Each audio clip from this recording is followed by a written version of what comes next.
Grimm's Fairy Tales, Chapter 50. Long before you or I were born, there reigned, in a country a great way off, a king who had 3 sons. This king once fell very ill, so ill that nobody thought he could live. His sons were very much grieved at their father's sickness, and as they were walking together very mournfully in the garden of the palace, a little old man met them and asked what was the matter. They told him that their father was very ill, and that they were afraid nothing could save him. "I know what would," said the little old man. "It is the water of life.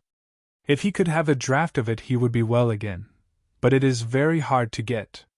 Then the eldest son said, "I will soon find it," and he went to the sick king, and begged that he might go in search of the water of life, as it was the only thing that could save him.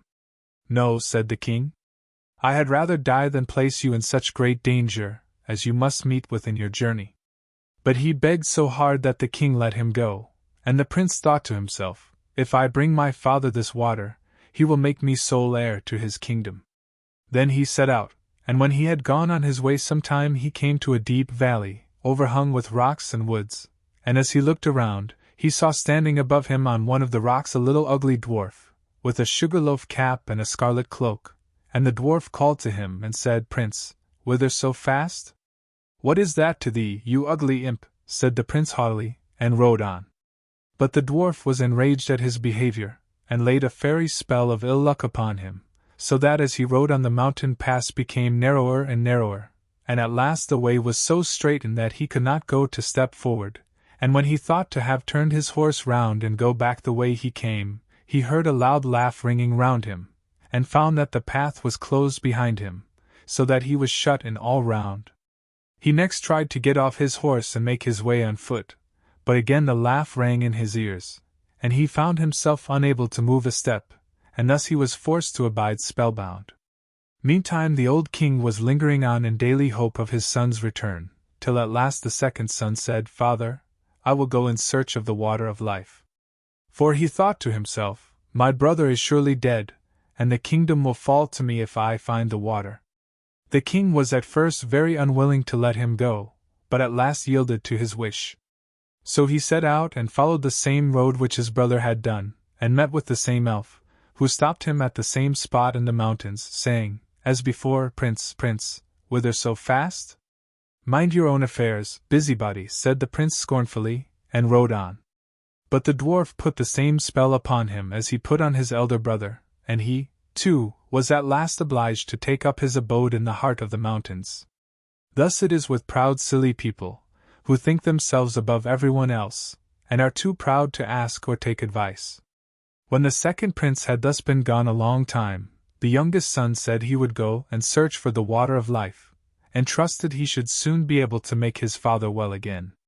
So he set out, and the dwarf met him too at the same spot in the valley, among the mountains, and said, "Prince, whither so fast?" And the prince said, "I am going in search of the water of life, because my father is ill, and like to die. Can you help me? Pray be kind, and aid me if you can." "Do you know where it is to be found?" asked the dwarf. "No," said the prince, "I do not." "Pray tell me if you know." "Then as you have spoken to me kindly, and are wise enough to seek for advice, I will tell you how and where to go. The water you seek springs from a well in an enchanted castle, and that you may be able to reach it in safety, I will give you an iron wand and 2 little loaves of bread. Strike the iron door of the castle 3 times with the wand, and it will open. 2 hungry lions will be lying down inside gaping for their prey, but if you throw them the bread they will let you pass. Then hasten on to the well, and take some of the water of life before the clock strikes 12, for if you tarry longer the door will shut upon you forever." Then the prince thanked his little friend with the scarlet cloak for his friendly aid, and took the wand and the bread, and went traveling on and on, over sea and over land, till he came to his journey's end, and found everything to be as the dwarf had told him. The door flew open at the 3rd stroke of the wand, and when the lions were quieted he went on through the castle and came at length to a beautiful hall. Around it he saw several knights sitting in a trance. Then he pulled off their rings and put them on his own fingers. In another room he saw on a table a sword and a loaf of bread, which he also took. Further on he came to a room where a beautiful young lady sat upon a couch, and she welcomed him joyfully, and said if he would set her free from the spell that bound her, the kingdom should be his, if he would come back in a year and marry her. Then she told him that the well that held the water of life was in the palace gardens, and bade him make haste, and draw what he wanted before the clock struck 12.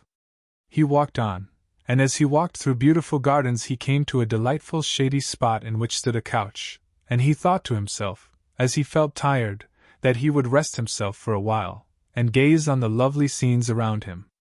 So he laid himself down, and sleep fell upon him unawares, so that he did not wake up till the clock was striking 11:45. Then he sprang from the couch dreadfully frightened, ran to the well, filled a cup that was standing by him full of water, and hastened to get away in time. Just as he was going out of the iron door it struck 12, and the door fell so quickly upon him that it snapped off a piece of his heel. When he found himself safe, he was overjoyed to think that he had got the water of life, and as he was going on his way homewards, he passed by the little dwarf, who, when he saw the sword and the loaf, said, "You have made a noble prize. With the sword you can at a blow slay whole armies, and the bread will never fail you." Then the prince thought to himself, "I cannot go home to my father without my brothers." So he said, "My dear friend, cannot you tell me where my 2 brothers are, who set out in search of the water of life before me, and never came back?" "I have shut them up by a charm between 2 mountains," said the dwarf, "because they were proud and ill-behaved, and scorned to ask advice." The prince begged so hard for his brothers, that the dwarf at last set them free, though unwillingly, saying, "Beware of them, for they have bad hearts." Their brother, however, was greatly rejoiced to see them, and told them all that had happened to him, how he had found the water of life, and had taken a cup full of it, and how he had set a beautiful princess free from a spell that bound her, and how she had engaged to wait a whole year, and then to marry him, and to give him the kingdom. Then they all 3 rode on together, and on their way home came to a country that was laid waste by war and a dreadful famine, so that it was feared all must die for want. But the prince gave the king of the land the bread, and all his kingdom ate of it. And he lent the king the wonderful sword, and he slew the enemy's army with it, and thus the kingdom was once more in peace and plenty. In the same manner he befriended 2 other countries through which they passed on their way. When they came to the sea, they got into a ship, and during their voyage the 2 eldest said to themselves, "Our brother has got the water which we could not find, therefore our father will forsake us and give him the kingdom, which is our right." So they were full of envy and revenge, and agreed together how they could ruin him. Then they waited till he was fast asleep, and poured the water of life out of the cup, and took it for themselves, giving him bitter seawater instead. When they came to their journey's end, the youngest son brought his cup to the sick king, that he might drink and be healed. Scarcely, however, had he tasted the bitter seawater when he became worse even than he was before, and then both the elder sons came in, and blamed the youngest for what they had done, and said that he wanted to poison their father, but that they had found the water of life, and had brought it with them. He no sooner began to drink of what they brought him, than he felt his sickness leave him, and was as strong and well as in his younger days. Then they went to their brother, and laughed at him, and said, "Well, brother, you found the water of life, did you? You have had the trouble, and we shall have the reward. Pray, with all your cleverness, why did not you manage to keep your eyes open? Next year one of us will take away your beautiful princess, if you do not take care. You had better say nothing about this to our father, for he does not believe a word you say, and if you tell tales, you shall lose your life into the bargain. But be quiet, and we will let you off." The old king was still very angry with his youngest son, and thought that he really meant to have taken away his life, so he called his court together, and asked what should be done, and all agreed that he ought to be put to death. The prince knew nothing of what was going on, till one day, when the king's chief huntsman went a-hunting with him, and they were alone in the wood together, the huntsman looked so sorrowful that the prince said, "My friend, what is the matter with you?" "I cannot and dare not tell you," said he. But the prince begged very hard, and said, "Only tell me what it is, and do not think I shall be angry, for I will forgive you." "Alas," said the huntsman, "the king has ordered me to shoot you." The prince started at this, and said, "Let me live, and I will change dresses with you. You shall take my royal coat to show to my father, and do you give me your shabby one." With all my heart, said the huntsman. I am sure I shall be glad to save you, for I could not have shot you. Then he took the prince's coat, and gave him the shabby one, and went away through the wood. Some time after, 3 grand embassies came to the old king's court, with rich gifts of gold and precious stones for his youngest son. Now, all these were sent from the 3 kings to whom he had lent his sword and loaf of bread, in order to rid them of their enemy and feed their people. This touched the old king's heart, and he thought his son might still be guiltless, and said to his court, "Oh, that my son were still alive! How it grieves me that I had him killed!"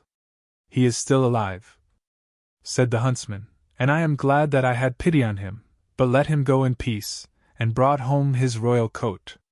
At this the king was overwhelmed with joy, and made it known throughout all his kingdom, that if his son would come back to his court he would forgive him. Meanwhile the princess was eagerly waiting till her deliverer should come back, and had a road made leading up to her palace all of shining gold, and told her courtiers that whoever came on horseback, and rode straight up to the gate upon it, was her true lover, and that they must let him in. But whoever rode on one side of it, they must be sure was not the right one, and that they must send him away at once. The time soon came, when the eldest brother thought that he would make haste to go to the princess, and say that he was the one who had set her free, and that he should have her for his wife, and the kingdom with her. As he came before the palace and saw the golden road, he stopped to look at it, and he thought to himself, "It is a pity to ride upon this beautiful road," so he turned aside and rode on the right-hand side of it. But when he came to the gate, the guards, who had seen the road he took, said to him, he could not be what he said he was, and must go about his business. The second prince set out soon afterwards on the same errand, and when he came to the golden road, and his horse had set one foot upon it, he stopped to look at it, and thought it very beautiful, and said to himself, "What a pity it is that anything should tread here." Then he too turned aside and rode on the left side of it. But when he came to the gate the guards said he was not the true prince, and that he too must go away about his business, and away he went. Now when the full year was come round, the third brother left the forest in which he had lain hid for fear of his father's anger, and set out in search of his betrothed bride. So he journeyed on, thinking of her all the way, and rode so quickly that he did not even see what the road was made of, but went with his horse straight over it, and as he came to the gate it flew open, and the princess welcomed him with joy, and said he was her deliverer, and should now be her husband and lord of the kingdom. When the first joy at their meeting was over, the princess told him she had heard of his father having forgiven him, and of his wish to have him home again. So, before his wedding with the princess, he went to visit his father, taking her with him. Then he told him everything, how his brothers had cheated and robbed him, and yet that he had borne all those wrongs for the love of his father. And the old king was very angry, and wanted to punish his wicked sons, but they made their escape, and got into a ship and sailed away over the wide sea, and where they went to nobody knew and nobody cared. And now the old king gathered together his court, and asked all his kingdom to come and celebrate the wedding of his son and the princess. And young and old, noble and squire, gentle and simple, came at once on the summons, and among the rest came the friendly dwarf, with the sugar-loaf hat, and a new scarlet cloak. And the wedding was held, and the merry bells rung. And all the good people they danced and they sung, and feasted and frolicked I can't tell how long.